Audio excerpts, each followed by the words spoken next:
14 histórias de guerras medievais impressionantes que parecem inventadas, mas não são. Fala galera, sejam muito bem-vindos ao nosso canal Evidência Histórica. Neste vídeo imperdível de hoje, garanto que você ficará chocado com as 14 histórias de guerras medievais que parecem inventadas, mas não são. De um rei cego que entrou na batalha, a uma cabeça decepada que se vingou matando um rei. Essas histórias de guerras medievais parecem completamente falsas, mas são todas reais. Tomemos por exemplo a Batalha de Hastings, uma das batalhas mais importantes da história medieval. É também uma das batalhas mais estranhas da Idade Média, já que Guilherme, o Conquistador, quase perdeu por causa de um boato. Guilherme teve que tirar o capacete e gritar: "Olhem para mim, eu estou vivo", para convencer seus homens a não fugir. Ou que tal Ricardo, Coração de Leão, que lutou em uma cruzada deitado em uma maca? E acontece que as batalhas no gelo não são uma invenção de Game of Thrones. Os russos medievais travaram uma batalha massiva em um lago congelado.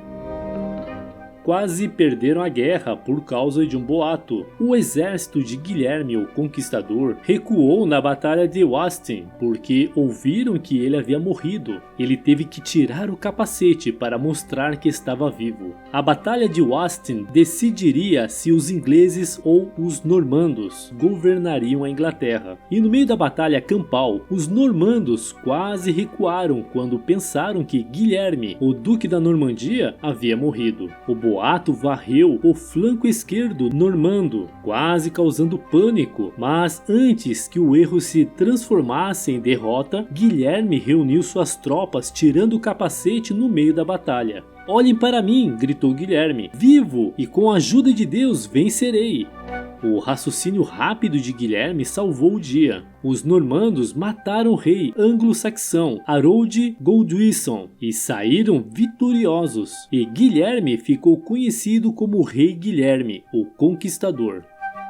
A cabeça decepada que matou um rei viking. Um líder viking foi morto pela cabeça decepada do homem que ele acabou de derrotar na batalha. Sigurd o Eysteirsson foi o primeiro rei de Orkney no século IX, mas não manteve seu condado por muito tempo. Durante uma batalha, Sigurd enfrentou um inimigo e tirou sua vida. Bêbado e com a adrenalina do triunfo, o viking cortou a cabeça do oponente e amarrou na sela de seu cavalo. O texto antigo diz que em 892, depois de uma batalha complicada, Sigurd continuou viajando com a cabeça de seu adversário amarrado à sela de seu cavalo. No meio do percurso, a cabeça ricocheteou em uma de suas pernas e um dente do morto causou-lhe uma lesão. "Não é nada", pensou o viking, mas era. A ferida infeccionou e Sigurd morreu logo em seguida. Seu filho, Guttorm, reinou apenas por um inverno e assim terminou esta infeliz dinastia nórdica. Foi talvez a única vez na história que uma cabeça decepada derrotou um rei.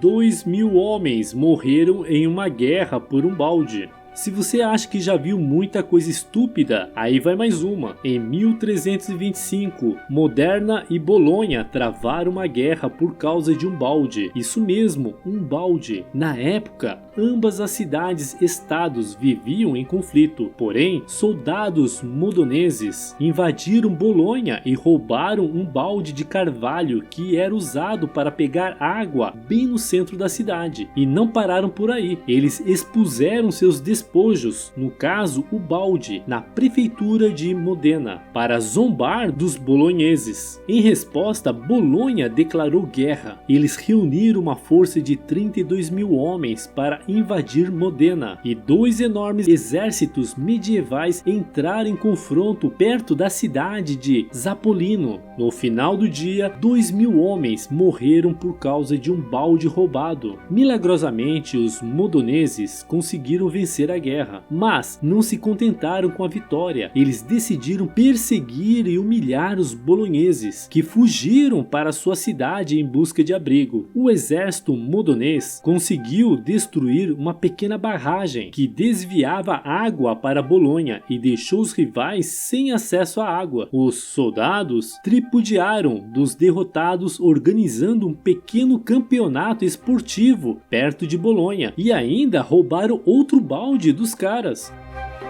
Um rei cego queria ir para a batalha, então seus homens amarraram seu cavalo aos deles para guiá-lo. O rei João de Boêmia queria cavalgar para a batalha. Havia apenas um problema: João era cego. Ele havia perdido a visão após as Cruzadas do Norte, quando João liderou tropas contra os camponeses lituanos. Quando o médico não conseguiu curar a cegueira do rei, o monarca, furioso, ordenou a morte do médico. Em 1346, João montou em seu cavalo e declarou que lutaria na Batalha de Crécy, um dos primeiros confrontos da Guerra dos 100 Anos. Como João não podia ver, seus homens amarraram as rédeas aos seus cavalos, prometendo guiar o rei para o campo de batalha. No entanto, o plano falhou. João e seus homens foram massacrados pelos ingleses.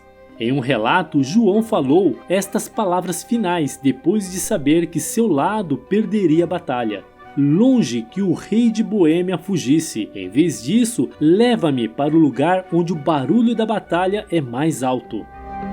A Batalha de Brémoli supostamente teve apenas 3 mortes dos 900 homens que lutaram. Em 1119, o rei Henrique I da Inglaterra e o rei Luís VI da França se encontraram no campo de batalha, e de acordo com uma crônica do século XII, a batalha foi uma das menos sangrentas da história medieval. Por que a contagem de baixas foi tão baixa? O cronista Orderic Vitalis explica: foi-me dito que na Batalha dos Dois Reis, em que cerca de 900 cavaleiros estavam envolvidos, apenas 3 homens foram mortos. Eles estavam todos vestidos em armaduras e poupavam uns aos outros, pelo temor a Deus e sua irmandade em armas. Estavam mais preocupados em capturar do que em matar os fugitivos, como soldados cristãos que não têm sede de sangue de seus irmãos, mas se regozijavam com uma justa vitória dada por Deus.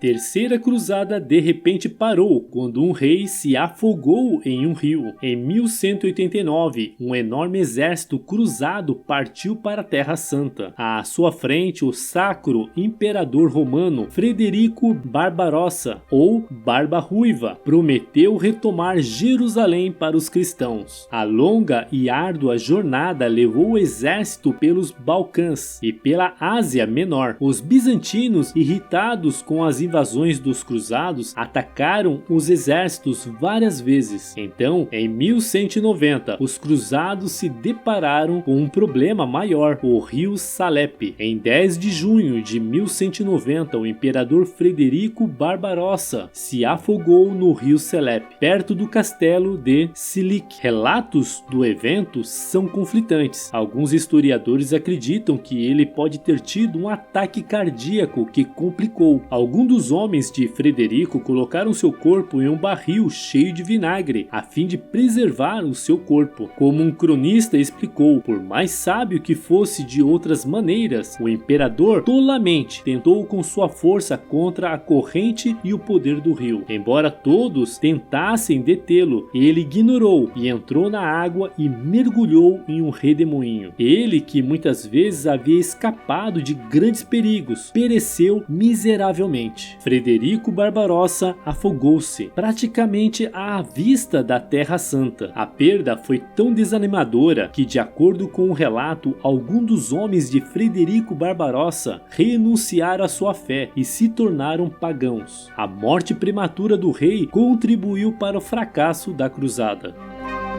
Combate dos 30. Espectadores e comerciantes se reuniram para assistir a uma luta organizada no meio de uma guerra, a Guerra da Sucessão Bretã. Em 1351, duas facções lutaram pelo controle da Bretanha. Depois que inúmeras batalhas criaram um impasse, os dois lados decidiram organizar uma luta para se manterem entretidos, conhecido como o Combate dos 30. O confronto cavalheiresco não determinaria o resultado da guerra. Em vez disso, os homens de ambos os lados simplesmente deixaram a guerra de lado para um dia de combate, como se fosse um esporte. O Combate dos 30 tornou-se um esporte de espectadores, com quiosques de refrescos e áreas de observação reservadas para os visitantes. No final do dia, porém, pelo menos 11 homens morreram, provando que, mesmo o combate por esporte tinha um preço alto. Ricardo, o Coração de Leão, lutou na Terra Santa enquanto estava deitado em uma maca. Durante a malfadada Terceira Cruzada, o rei Ricardo I da Inglaterra, também conhecido como Ricardo Coração de Leão, não deixou o escorbuto atrapalhar a batalha. Os cruzados chegaram às muralhas de Acre em 1191, mas o escorbuto impediu Ricardo de montar em seu cavalo. Não querendo perder a batalha, o rei deitou-se em uma maca e ordenou que seus homens o levassem para mais perto das muralhas. De sua maca, Ricardo disparou uma besta contra o inimigo, ajudando os cruzados a tomar Acre. O comandante que dormiu demais. Os ingleses estavam em desvantagens na Batalha de Stirling-Bridge, porque seu comandante dormiu demais. William Wallace levou os escoceses à vitória na Batalha de Stirling-Bridge, e a derrota inglesa, que veio durante a Primeira Guerra da Independência Escocesa, foi causada em parte por um comandante sonolento. John de Warenne, conde de Surrey, liderou as forças inglesas graças ao seu número esmagador e cavalaria treinada. Os ingleses pensavam que suprimir a rebelião escocesa seria fácil, até que a infantaria inglesa começou a marchar pela ponte Stirling, apenas para descobrir que Warenne havia dormido demais. Eles tiveram que recuar e começar de novo, apenas para Warenne chamá-los de volta pela segunda vez. Wallace aproveitou sua vantagem declarando: "Não estamos aqui para fazer paz, mas para lutar, nos defender e libertar nosso reino. Deixe-os vir e provaremos isso em suas próprias barbas." Os escoceses venceram e continuaram lutando pela independência. Clovis I prometeu a Deus que se converteria se ajudasse os francos em uma batalha aparentemente perdida. No século VI, Clovis governou um reino franco. Embora sua esposa Clotilda tenha se convertido ao cristianismo, Clovis recusou, até que se viu em uma batalha. Clotilde, católica fervorosa, procurou incansavelmente converter o seu marido. Segundo a história registrada no sexto século depois de Cristo por Gregório de Tours, foi em 496 depois de Cristo, durante a batalha de Tobiac contra a tribo dos Alamanos, que Clovis prometeu abandonar o paganismo se o Deus de Clotilde lhe desse a vitória. Nesse momento, Clovis gritou: "Jesus Cristo, a quem Clotilde afirma ser o Filho do Deus vivo, que se diz socorrer os aflitos e conceder a vitória aos que em ti esperam, suplico a glória do teu socorro, com o voto de que, se tu me concederas a vitória sobre esses inimigos, e eu conhecerei o poder que ela diz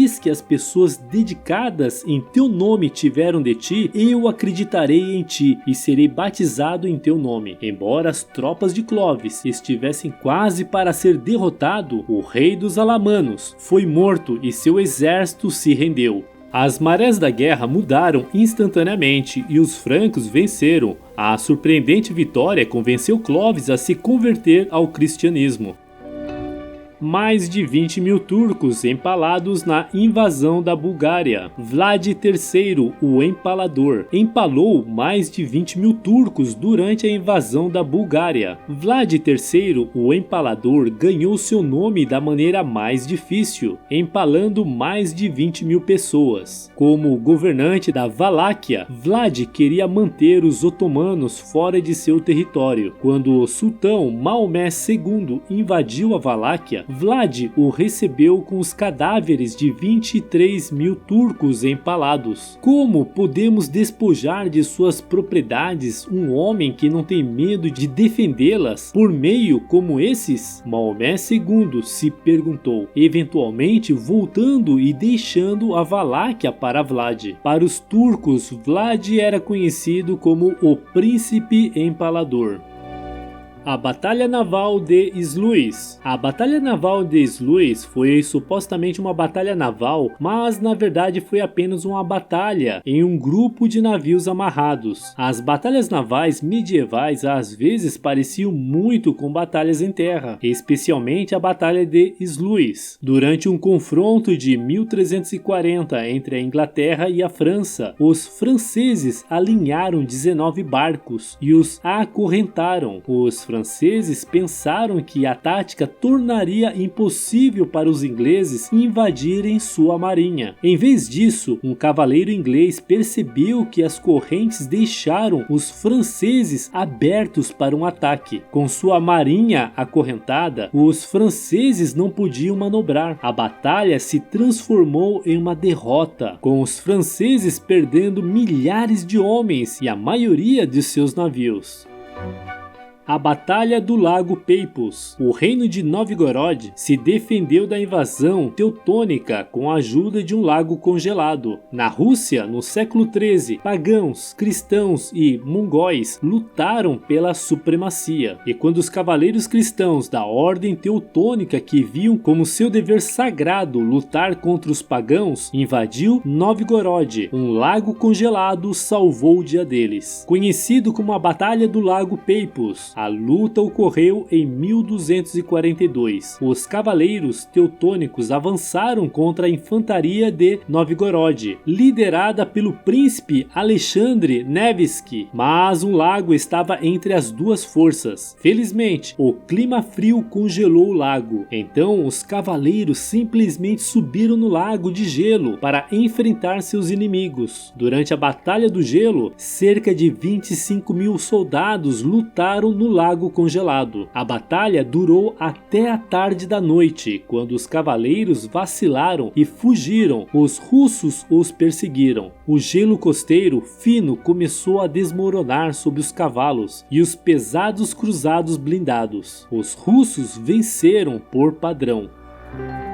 A conquista de Jerusalém durante a Primeira Cruzada foi tão violenta que as ruas da cidade foram literalmente inundadas de sangue. Em 1099, os cruzados romperam os muros de Jerusalém e massacraram as pessoas no interior. Os cristãos entregaram todo o seu coração à matança. Escreveu um cronista: para que nem um menino ou uma menina amamentando, nem mesmo uma criança de 1 ano escapasse vivo da mão do assassino. Os cruzados até executaram homens, mulheres e crianças que imploraram por misericórdia e pediram refúgio. O massacre foi tão intenso que as testemunhas oculares afirmaram que as ruas de Jerusalém estavam inundadas de sangue. Quando os cruzados retornaram à Europa, o escritor beneditino Gilbert de Nogent afirmou que os guerreiros haviam se acostumado à brutalidade. Por terem visto Jerusalém e o sepulcro, eles podiam a partir de então cometer qualquer crime de guerra. E aí, o que você achou do vídeo de hoje? Você já conhecia estas histórias de guerras medievais? Qual mais te impressionou de todas essas histórias? Comente com a gente sua opinião sobre esse assunto, pois adoraríamos ler e responder seus comentários abaixo. E se você gostou do vídeo e ainda não está inscrito em nosso canal, se inscreva e clica no sininho para não perder nenhum vídeo intrigante que postamos todas as semanas. E se você quer aproveitar e aprender um pouquinho mais, não deixe de clicar em um desses vídeos que estamos sugerindo para você. Até o próximo vídeo.